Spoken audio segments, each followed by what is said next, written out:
Hello दोस्तों, एक बार फिर से बहुत बहुत स्वागत है आपके यूट्यूब चैनल ESW यानी एग्ज़ाम स्टडी वर्ल्ड में। चैनल पर पहली बार आएँ तो सब्सक्राइब करना ना भूलें। चलिए जल्दी से जल्दी शुरू करते हैं। आज का प्रश्न नंबर 1, क्रियात्मक शोध को स्पष्ट कीजिए। उत्तर: क्रियात्मक शोध शोध का एक व्यावहारिक रूप है जिसमें विद्यालय से संबंधित लोगों द्वारा अनुभव की जाने वाली समस्याओं के वैज्ञानिक ढंग से समाधान का प्रयास खुद उनके द्वारा किया जाता है। अगला प्रश्न, प्रश्न नंबर 2, अच्छे प्रश्नों की विशेषताएं बताइए। उत्तर: अच्छे प्रश्नों की प्रमुख विशेषताएं निम्न हैं। प्रश्न की शब्दावली संक्षिप्त हो, उसकी भाषा पुस्तक की भाषा से पृथक हो, वह विचारोत्तेजक हो, प्रश्न दुविधा उत्पन्न ना करें, प्रश्न छात्र के मानसिक विकास के अनुरूप हो, उसमें क्रमबद्धता हो इत्यादि।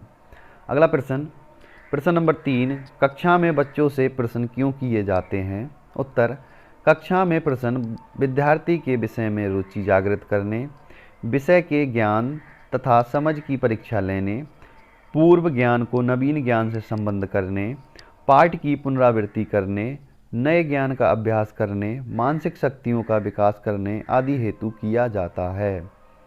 अगला प्रश्न, प्रश्न नंबर 4, परिकल्पना से आपका क्या आशय है। उत्तर: शोध की विशिष्ट समस्या का प्रस्तावित उत्तर ही परिकल्पना है। अगला प्रश्न, प्रश्न नंबर 5, व्यापक मूल्यांकन की आवश्यकता बताइए। उत्तर: छात्र के केवल मानसिक विकास का मूल्यांकन करके उसके व्यक्तित्व के सभी पक्षों का मूल्यांकन करने की दृष्टि से व्यापक मूल्यांकन की आवश्यकता होती है। अगला प्रश्न, प्रश्न नंबर 6, मूल्यांकन के प्रमुख पक्षों का उल्लेख कीजिए। उत्तर: मूल्यांकन के प्रमुख पक्ष हैं संज्ञानात्मक, भावात्मक, कौशलात्मक एवं व्यवहारात्मक पक्ष। अगला प्रश्न, प्रश्न नंबर 7, प्रश्नों के प्रमुख प्रकार बताइए।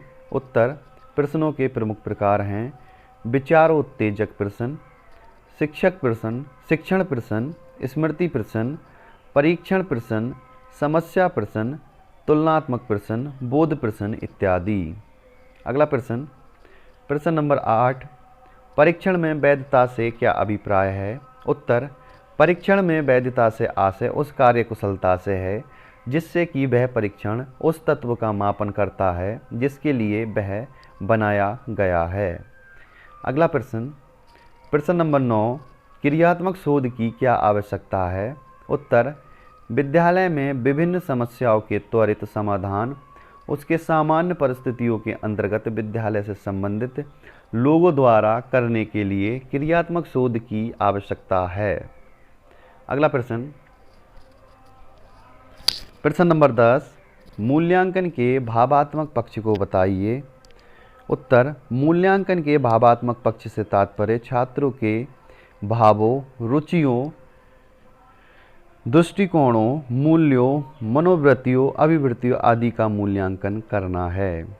अगला प्रश्न, प्रश्न नंबर 11, मूल्यांकन के अंतर्गत संज्ञान सहगामी पक्ष से आपका क्या तात्पर्य है। उत्तर: मूल्यांकन के संज्ञानात्मक पक्ष के बाद भावात्मक तथा कौशलात्मक एवं व्यवहारात्मक पक्ष आता है जिसे संज्ञान सहगामी पक्ष कहा जाता है। अगला प्रश्न, प्रश्न नंबर 12, मूल्यांकन में युग्म मूल्यांकन को स्पष्ट कीजिए। उत्तर: युग्म मूल्यांकन में छात्र छात्राएं परस्पर एक दूसरे की सफलतापूर्वक मूल्यांकन कर सकते हैं। अगला प्रश्न, प्रश्न नंबर 13, सतत मूल्यांकन का आशय बताइए। उत्तर: सतत मूल्यांकन से आशय उस मूल्यांकन से है जो सीखने सिखाने के साथ साथ चलता रहता है जिससे छात्रों के अनुभवों और व्यवहार में होने वाले परिवर्तन का लगातार मूल्यांकन होता रहे। अगला प्रश्न, प्रश्न नंबर 14, व्यापक मूल्यांकन के उद्देश्य बताइए। उत्तर: व्यापक मूल्यांकन का उद्देश्य छात्रों के सभी पक्षों संज्ञानात्मक, भावात्मक, कौशलात्मक एवं व्यवहारात्मक का मूल्यांकन करना है। अगला प्रश्न, प्रश्न नंबर 15, बच्चों की शैक्षिक अभिवृत्ति से आपका क्या आशय है? उत्तर, बच्चों की अभिवृत्ति का आशय है कि बालक के डील डौल एवं भार में वृद्धि। इसमें मांसपेशियों तथा शरीर की संरचना में ही वृद्धि नहीं होती है, वरन ये आंतरिक अंगों और मस्तिष्क में भी होती है। बालक के मस्तिष्क में जैसे जैसे अभिवृद्धि होती जाती है, उसके सीखने, स्मरण रखने तथा तर्क करने की क्षमता में भी वृद्धि होती जाती है। तर्क करने की क्षमता आना बालक के मस्तिष्क की अभिवृद्धि का ही परिणाम होता है। अगला प्रश्न, प्रश्न नंबर 16, मूल्यांकन में जोड़ा बनाने वाले प्रश्नों से आपका क्या आशय है?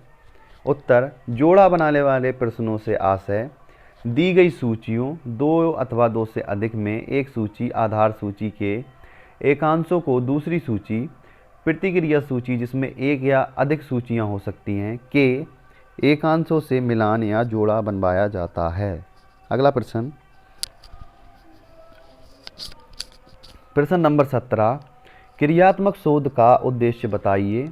उत्तर, क्रियात्मक शोध का उद्देश्य शिक्षा जगत के लोगों द्वारा संस्था सामान्य परिस्थितियों में वैज्ञानिक पद्धति का प्रयोग करने हेतु शिक्षा जगत की समस्याओं का समाधान करना है।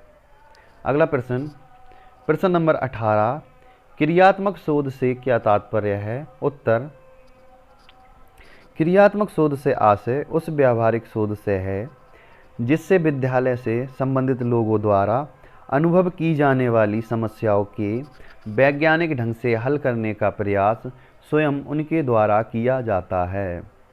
अगला प्रश्न, प्रश्न नंबर 19, न्यायादर्श से आप क्या समझते हैं? उत्तर, न्यायादर्श से तात्पर्य किसी जनसंख्या से चुने गए उस छोटे समूह से है जिसका चयन इस प्रकार किया गया है कि वे संपूर्ण जनसंख्या का पर्याप्त प्रतिनिधित्व करते हों। अगला प्रश्न, प्रश्न नंबर 20, क्रियात्मक शोध के उपकरण के अंतर्गत अवलोकन का क्या तात्पर्य है?